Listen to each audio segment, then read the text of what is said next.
We have our pot roast with mushroom gravy with a bone marrow broth.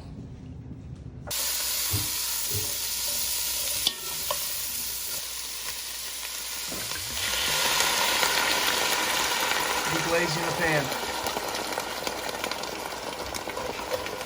Scrape the bottom.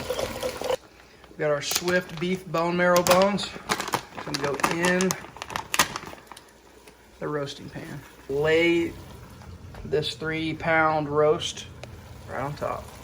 You want the roast to be at least halfway covered with the broth.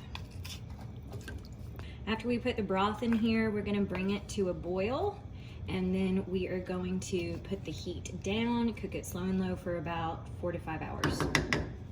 We use the broth of the roast to make this gravy, mushroom gravy. It's gonna go over the pot roast.